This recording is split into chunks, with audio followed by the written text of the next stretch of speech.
हाँ जी, हमारा टॉपिक चल रहा था पादपों में श्वसन। और इस टॉपिक में आज हमारा लास्ट टॉपिक बचा हुआ है जिसको हम कहेंगे इलेक्ट्रॉन ट्रांसपोर्ट सिस्टम यानी ईटीएस। क्या होता है वो देखते हैं आज। देखिए, सबसे पहले हम बात करें इलेक्ट्रॉन ट्रांसपोर्ट सिस्टम, ठीक है। शॉर्टकट में इसे ईटीएस कहते हैं। इसके कुछ अन्य नाम भी हैं जो पहले मैं आपको बता देता हूं। इसके अन्य नाम में पहला आता है इसका नाम, इसे ऑक्सीकारी फॉस्फोलिरीकरण कहते हैं। ऑक्सीकारी फॉस्फोलिरीकरण ऑक्सीकारी फॉस्फोलिरीकरण करते हैं। इसे क्यों करते हैं ये मैं बताऊंगा आपको इस चैप्टर में, ठीक है। इसका दूसरा नाम इसे साइटोक्रोम तंत्र भी कहते हैं।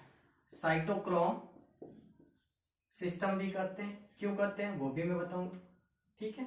तो सबसे पहले आइए इलेक्ट्रॉन ट्रांसपोर्ट सिस्टम की बात करें तो देखिए, श्वसन में हमने कहा कि श्वसन एक उपापचयी क्रिया होती है जिसके अंदर जो इलेक्ट्रॉन होते हैं वो एक श्रेणीबद्ध यानी एक सीक्वेंस में एक वाहक से दूसरे वाहक में स्थानांतरित होते हैं। इसी को हम कहते हैं इलेक्ट्रॉन ट्रांसपोर्ट सिस्टम। अब जो इलेक्ट्रॉन ट्रांसपोर्ट सिस्टम है इसमें जो एंजाइम काम में आते हैं वो मोस्टली माइटोकॉन्ड्रिया के अंदर आपने देखा होगा कि जो आंतरिक झिल्ली है उस आंतरिक झिल्ली के ऊपर एक संरचना थी जिसको हमने कहा था F1 कण, F1 पार्टिकल। वहां पर ये एंजाइम पाए जाते हैं जो इलेक्ट्रॉन ट्रांसपोर्ट सिस्टम में भाग लेंगे, ठीक है। और इलेक्ट्रॉन ट्रांसपोर्ट सिस्टम में जो एटीपी का जो निर्माण होता है वो ऊर्जा की उपस्थिति में यानी ऑक्सीजन की उपस्थिति में होता है। एटीपी का जो निर्माण है या जो ऊर्जा का निर्माण है वो ऑक्सीजन की उपस्थिति में होता है। इस वजह से उसे ऑक्सीकारी फॉस्फोलिरीकरण करते हैं। फिर हम बात करेंगे कि इसमें जो हाइड्रोजन ग्रही होते हैं वो NAD, FAD, ubiquinone, cytochrome B, cytochrome A, cytochrome A3 ये सारे के सारे भाग लेते हैं। इसमें बहुत सारे साइटोक्रोम एंजाइम भाग लेते हैं, इसी वजह से इसको साइटोक्रोम तंत्र कहेंगे। और क्या होता है सारी बातें मैंने आपको बता दी है पहले। अब इसको शुरू करते हैं। देखिए, सबसे पहले हम बात करें इलेक्ट्रॉन ट्रांसपोर्ट सिस्टम की। तो श्वसन की क्रिया जो कि एक उपापचयी क्रिया है, इसमें जो इलेक्ट्रॉन होते हैं ये एक श्रेणीबद्ध क्रम में, श्रेणीबद्ध का मतलब एक सीक्वेंस में, श्रेणीबद्ध क्रम में एक वाहक से दूसरे वाहक में स्थानांतरित होते हैं। एक वाहक से दूसरे वाहक में स्थानांतरित होते हैं, ठीक है। इनके स्थानांतरण को ही हम कहते हैं इलेक्ट्रॉन ट्रांसपोर्ट सिस्टम, ठीक है।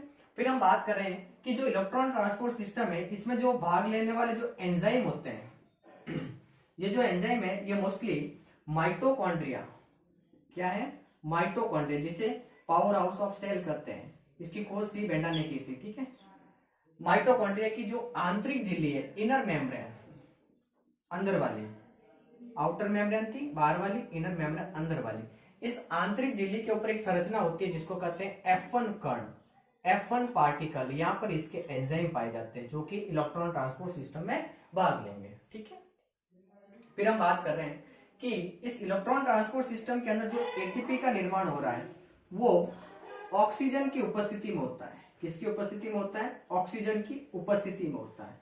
इसी कारण इसे क्या करते हैं? ऑक्सीकारी फॉस्फोलिरीकरण, जो कि मैंने आपको पहले बताया था कि इसका अन्य नाम है ऑक्सीकारी फॉस्फोलिरीकरण। क्यों करते हैं? वो इस वजह से करते हैं क्योंकि इसके अंदर जो एटीपी है, एटीपी का मतलब ऊर्जा मुद्रा, इस एटीपी का जो फॉर्मेशन हो रहा है वो ऑक्सीजन की उपस्थिति में होता है। इस वजह से इसको कहते हैं ऑक्सीकारी फॉस्फोलिरीकरण। दूसरा हम बात कर रहे हैं कि इस इलेक्ट्रॉन ट्रांसपोर्ट सिस्टम के अंदर जो हाइड्रोजन को रिसेप्टर करते हैं, हाइड्रोजन जो ग्राही है वो कौन कौन से होते हैं? तो हाइड्रोजन ग्राहियों का जो क्रम है, सीक्वेंस है, वो याद रखना आपको। क्रम पहला आएगा NAD, दूसरा आएगा FAD, इसके बाद में आता है यूबिक्विनॉन,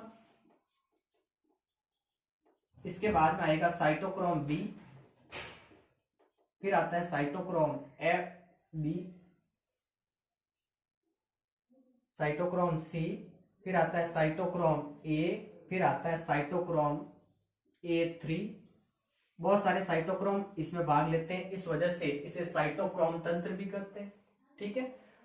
अब बात कर रहे हैं कि जो ये इलेक्ट्रॉन ट्रांसपोर्ट सिस्टम है ETS, इसके अंदर जो ये साइटोक्रोम है, जो बहुत सारे एंजाइम है, ये साइटोक्रोम क्या एक प्रकार का एंजाइम होता है।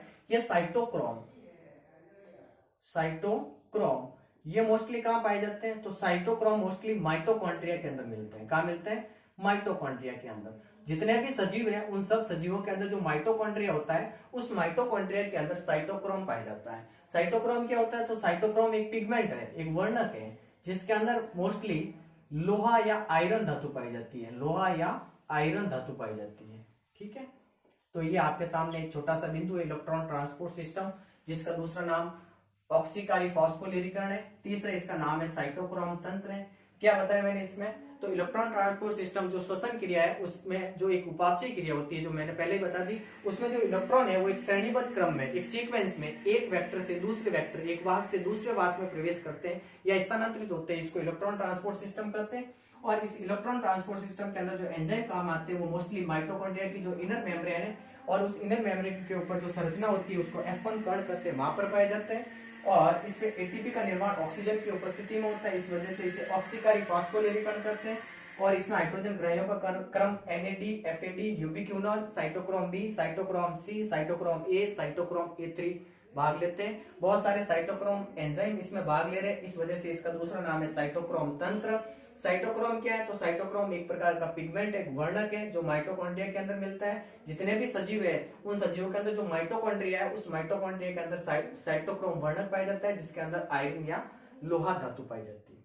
धन्यवाद आज की क्लास के लिए। यह चैप्टर यहाँ पर आपका समाप्त हो गया। नेक्स्ट चैप्टर हम शुरू करेंगे उच्च पादपों में प्रकाश संश्लेषण।